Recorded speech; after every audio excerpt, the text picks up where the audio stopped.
Welcome to today's episode of Words of the Wise. Today I have Chief Tambasco from Fernandina Beach PD.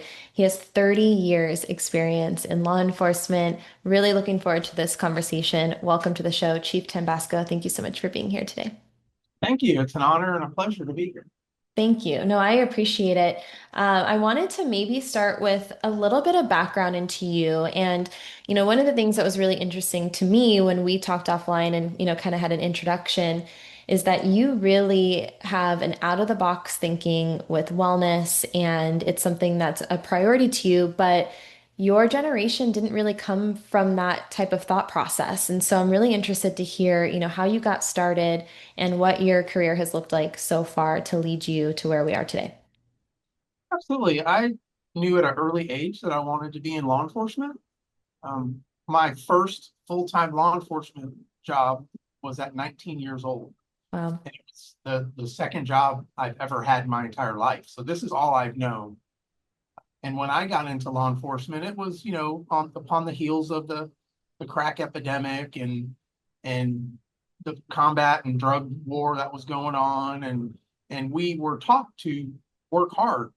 And if we weren't out there, every minute of every shift trying to catch someone doing something wrong, then we weren't doing our job. And there was absolutely no focus on personal wellness. I remember times coming in on my days off for free just to help out. Mm, That would be unheard of nowadays. yeah. But I did spend a large majority of my career in leadership.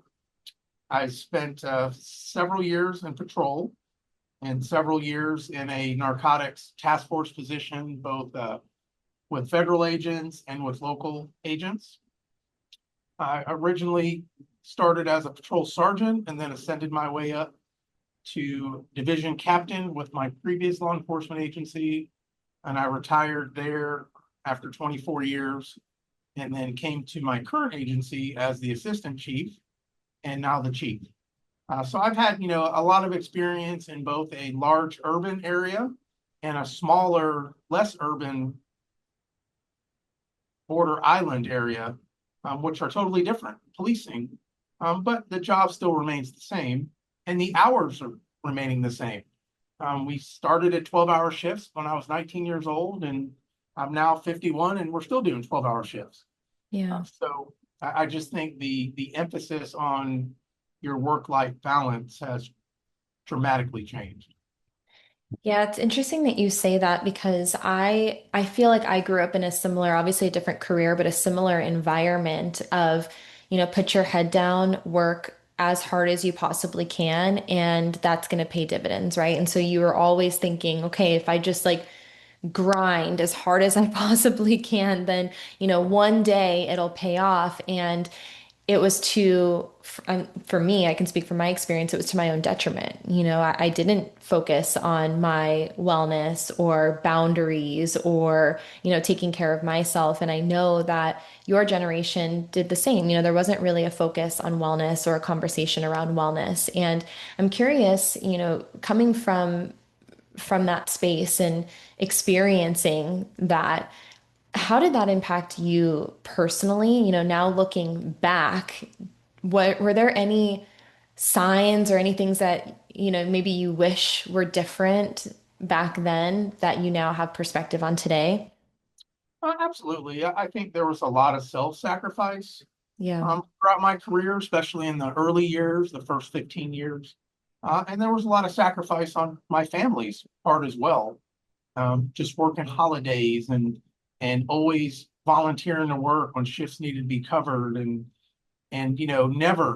never asking, myself, should I take the time off or should I work? I was always under the philosophy of if you need me, I'm going to work. Especially early on, my viewpoint was I didn't have any kids, so I'll work all the holidays. Well, the problem with that is I sacrificed a lot of time with family and friends to do that. Yeah. And I didn't have that mechanism in my mind to get the balance that I truly needed, just didn't realize it. Yeah. Thank you for sharing that because I think that we can all kind of look back and understand that, maybe things were out of balance. And I don't know if I personally believe that anything's ever going to be perfectly balanced. There's always going to be give and take, on both ends.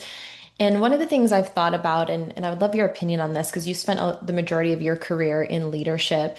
I've asked myself those questions of, it's kind of a double-edged sword. Like, do I think that I would have gotten to the place that I am today if I didn't have that work ethic, if I didn't put my, head down and say yes to everything? Would I have progressed as quickly as I did? Would I have learned as much as I did in, a shorter amount of time?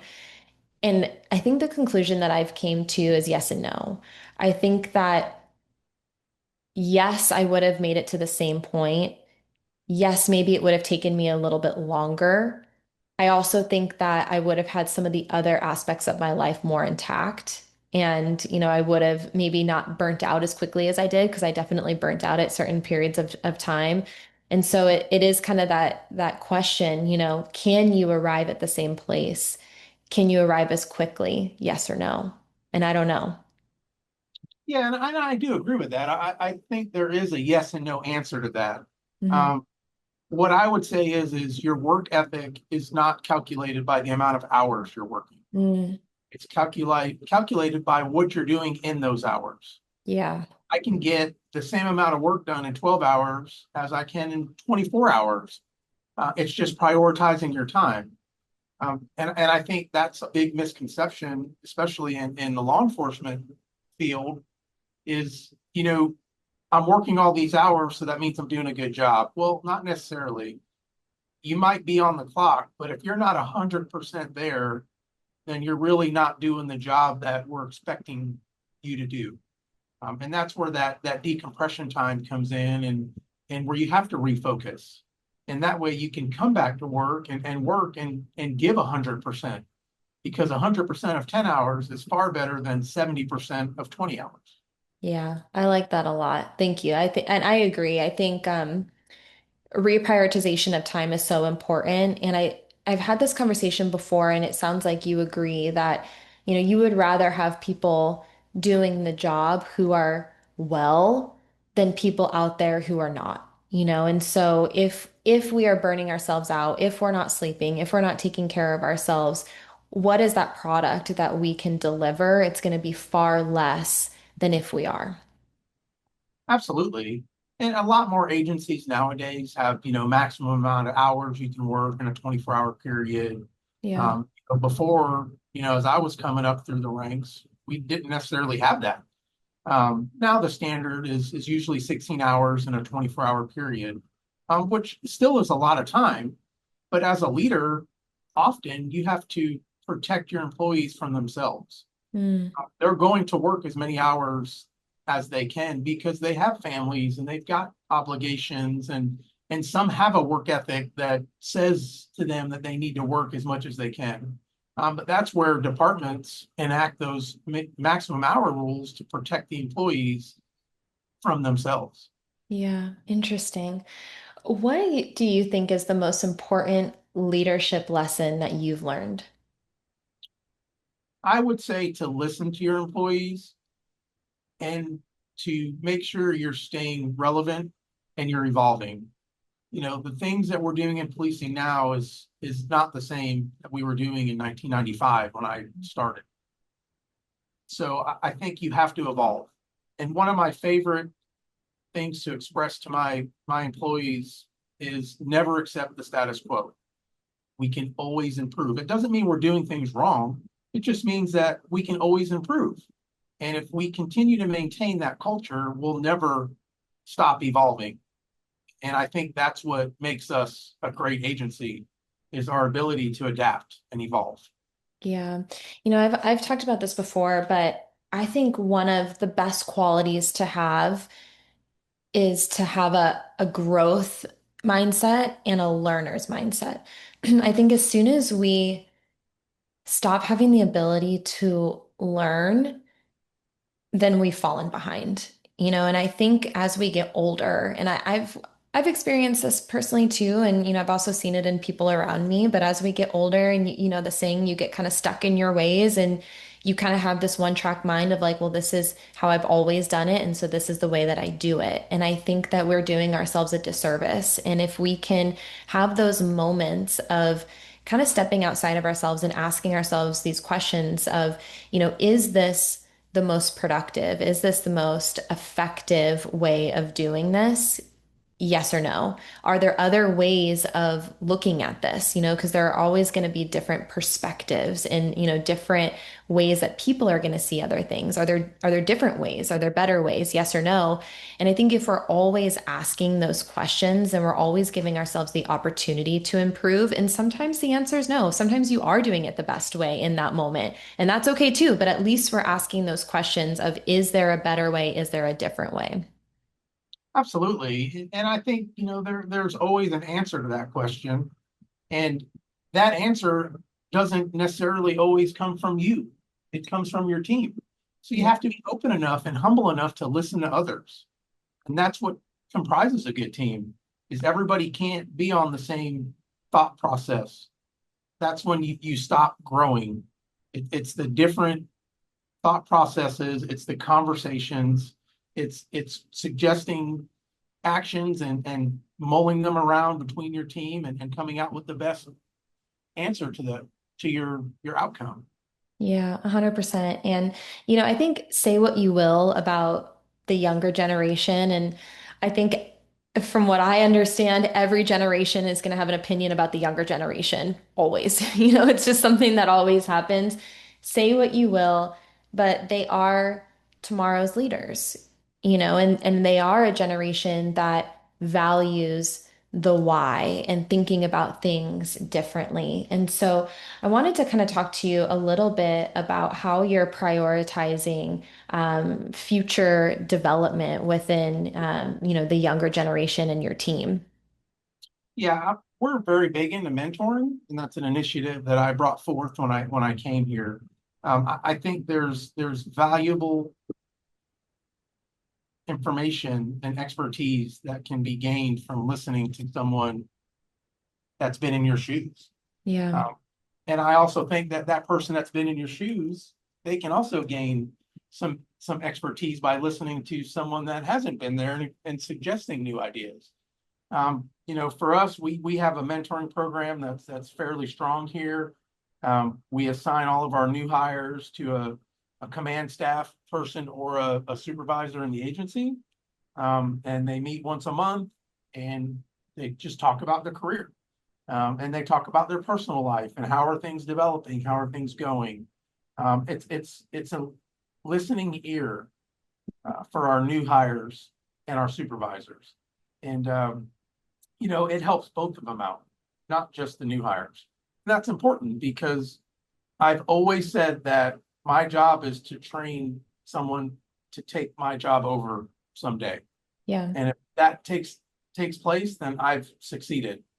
And that's what we do. I always look for our future leaders and we give them the tools that they need to ascend up the ranks and prosper. And that's the whole goal because none of us are going to be here forever.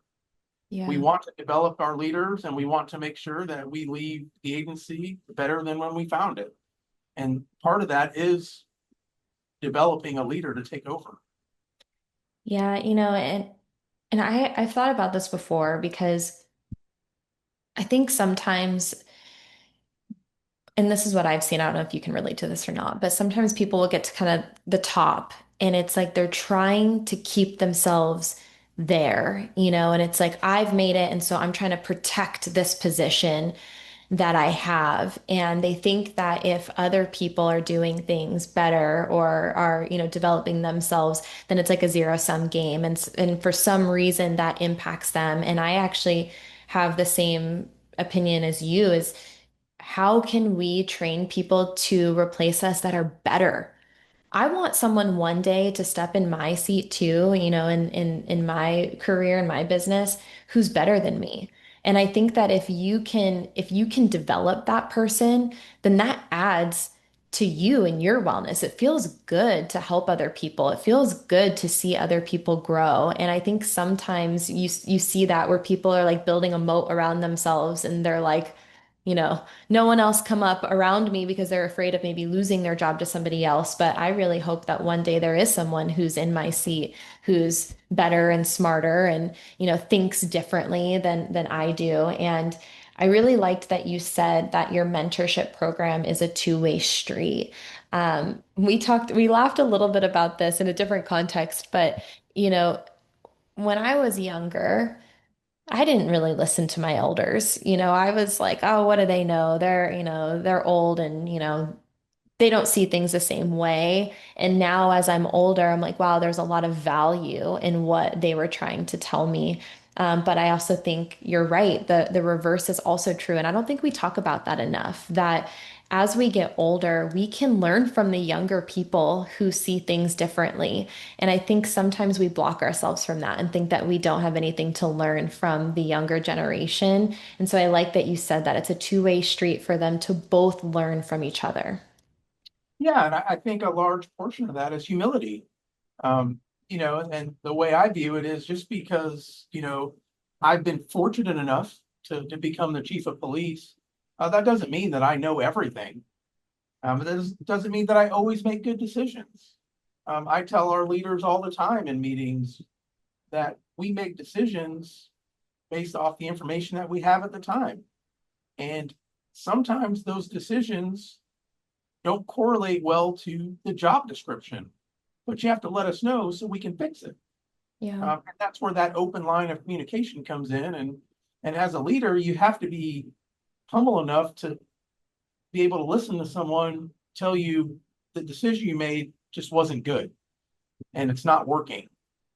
And that's exactly what I want. Tell me that the decision's not good. Tell me it's not working. Let's talk about it. Let's figure out what's working. And that way we can move forward. And along the same lines, empower your people. Trust your people to make those decisions. Delegate job duties and tasks and assignments and delegate them with a goal in mind, not how to achieve that goal, but just the goal. Let them achieve the goal for you. Now, that doesn't mean you don't help them if help is needed, but it doesn't mean that you have to guide them and steer them the way that you would do it because their way may be better. Mm. And that's what it's all about. Yeah. I think it's hard for us to release that control. I think delegation is really hard for people, especially when we have like kind of that type A, like I'll do it the best. So like I got it. But I have learned so much through the ability to delegate. And I love that you said like not trying to control it as much and allowing them to kind of run with it because they might come up with something even better than you would have. I think that's really cool. How did you get to this way of thinking? Did you also have mentors that kind of guided you throughout your career, or how did you, come up with this thought process? I did. I've had several mentors throughout my career. I think something that really helped me and continues to help me is I still continue to read and learn and attend leadership classes. Just because I've achieved what would be considered the pinnacle of one's career, that doesn't mean you don't stop learning and growing. And I do that now. I read books and I attend classes and the books I read, once I'm done, we have a library here at the department and they go into the library and anybody can use them. We just ask that you put it back when you're done with it. A few times a year, I'll come across a good book that I think is relevant and we purchase it for all of our supervisors and we ask them to read it and pass it on to their employees. But that's part of the process of never accepting the status quo. You have to continue on. Leadership philosophies and culture continually change, and that's a good thing. But you have to understand the change, and you have to be able to change with it. Yeah. I like that a lot. And I like that you make it a part of the department of sharing the things that you've learned and the things that you've read with other people. I think that's really actually cool. If I could walk into a library and be like, my leadership team just read this book and now I get to read this book too, it creates more of that partnership and culture. I think that's really cool. I've never heard that before. One of the things that really stuck out to me when we first had our initial conversation was that, you really try to think outside the box with wellness as well. And a couple things that stuck out, and you can kind of share everything, or we can talk about just these two things. But the two things that stuck out is one, you guys have a really unique schedule structure, and you really talk about the importance of this and in having different schedules. And then you also have areas for nap time. So, can you talk a little bit about those two, and then anything else that you guys are doing that is maybe a little bit outside of the box? Sure. So our schedules, we work 12-hour shifts for our patrol division, and we allowed the employees to basically pick the rotations. We provided several different options, and we put it out to a vote of sorts. So our rotation is 4 on, 5 off, 5 on, 4 off. Um, that rotation provides a large amount of time off Mm, to decompress, to spend time with your family, to do the things that you like to do. Now, the other side of that is when you're on your fifth day of working 12 hours straight, it's a little tiring. So we understand that. And with that in mind, our culture and our philosophy is one that we provide a sleeping area. It's some spare offices that we have that have cots in them, and our general rule is the supervisor can allow someone to take a nap if they feel they're at the point where it's a safety issue.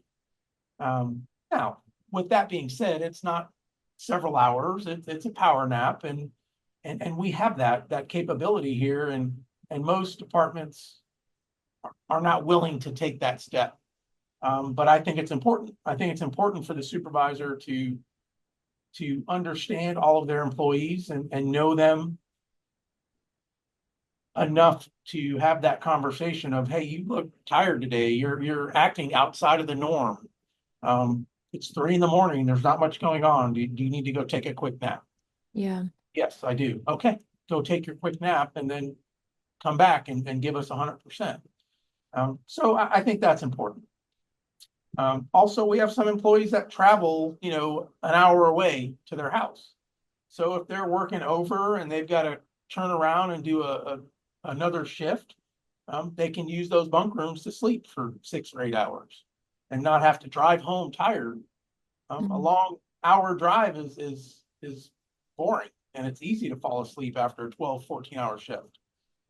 So, that's something that we wanted to provide for our employees, and we've received really good feedback on it. Yeah. When you're talking, what I'm thinking in my head is that you're recognizing that you are working with humans. And the safety of the people that work under you is important or work with you is important. And there's so much science and data to show the detrimental impacts of sleep deprivation, not having enough sleep, what that does to your mood, what that does to your productivity, your decision making, your reaction time.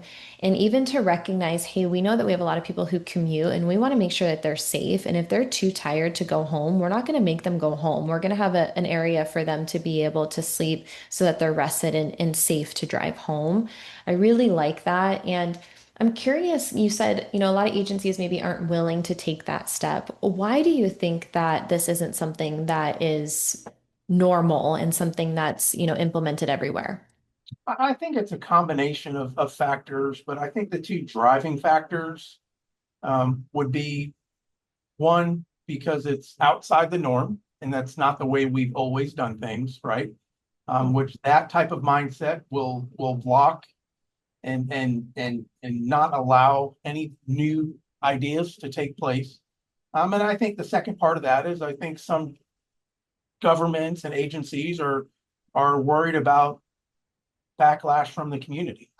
And my response to that would be, is it really any different than the fire department sleeping. They all have bunk rooms. Yeah. Just because law enforcement hasn't done it historically, it doesn't mean it's not right. I think if you can justify the decision, then it's a good decision. But you got to be willing to stand up and justify that decision. Yeah. So I think those are the two main factors that really inhibit that type of agency culture. Yeah.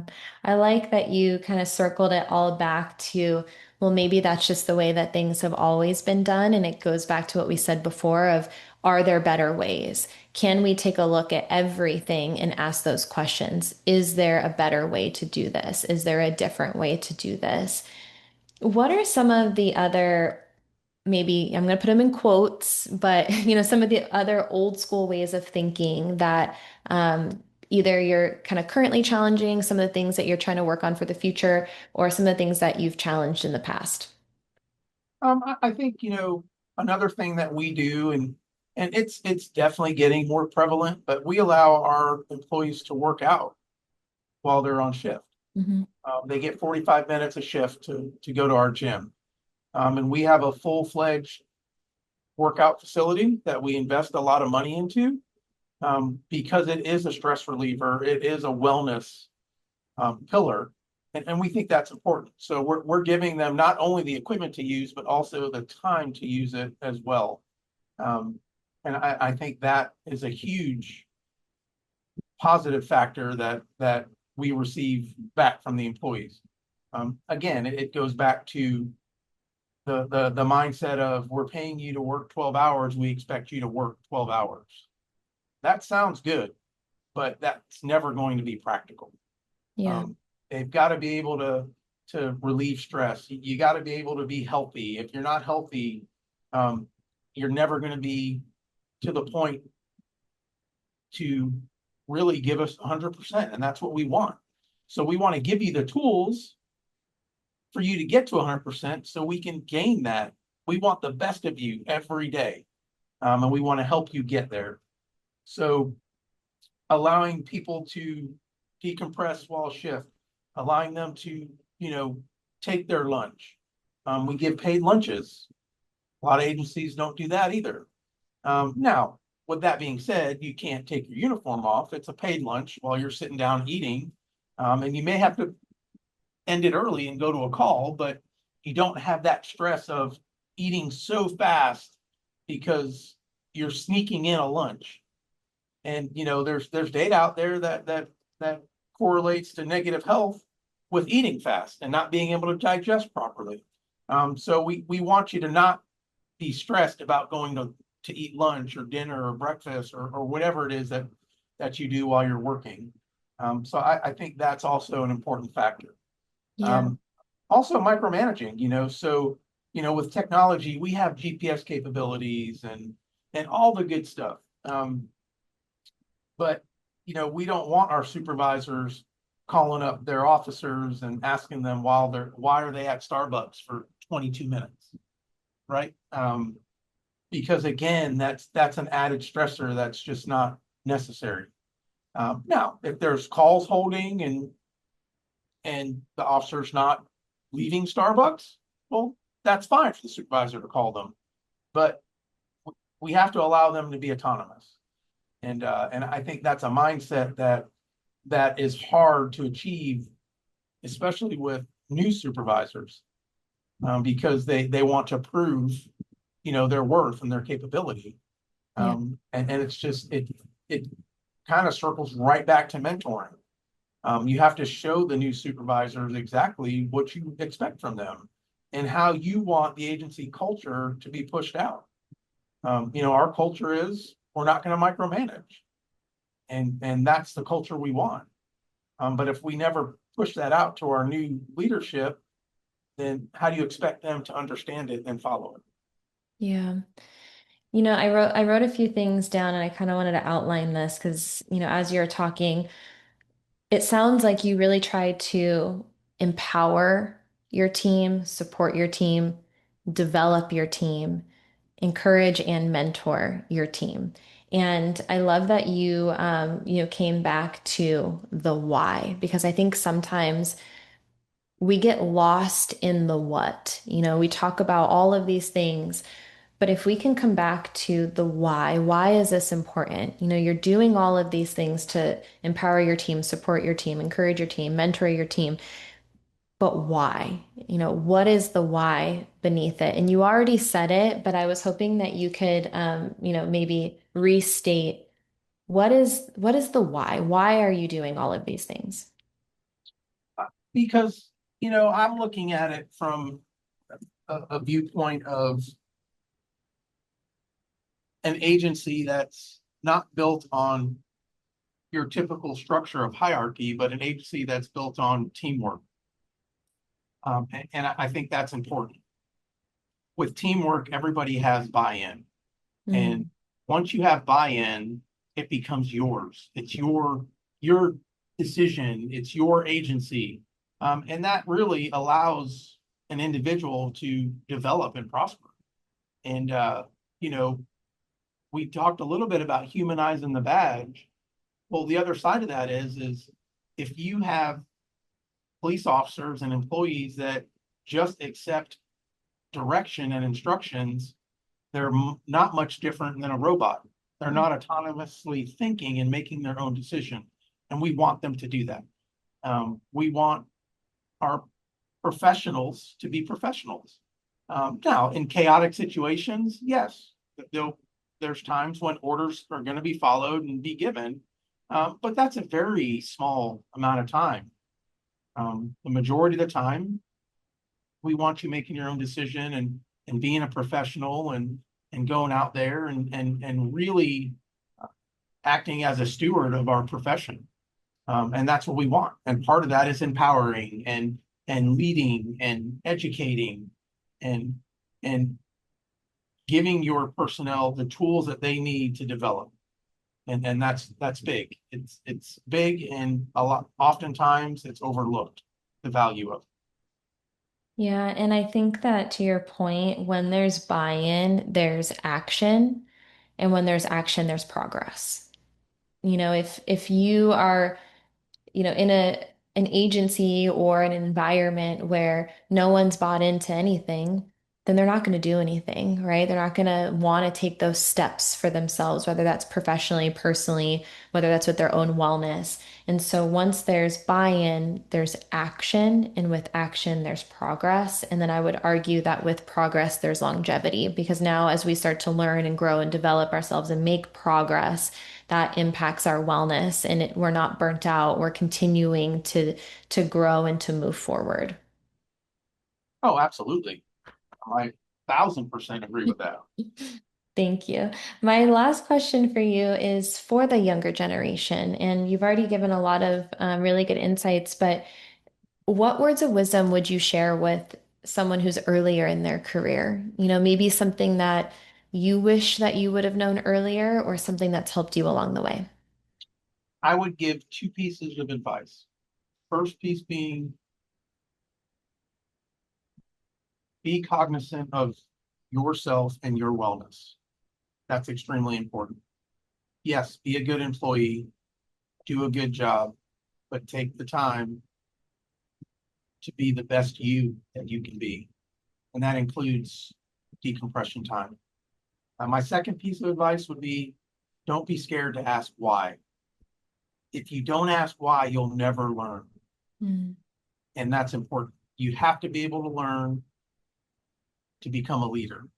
And you have to be able to understand the reason why you're doing the things you're doing. And that's important. Don't be scared to ask why. thank you. Thank you for your time. I really appreciate you coming on here and sharing your insights and your out of the box thinking and challenging the status quo. I really enjoyed it a lot. So thank you. Thank you. Of course.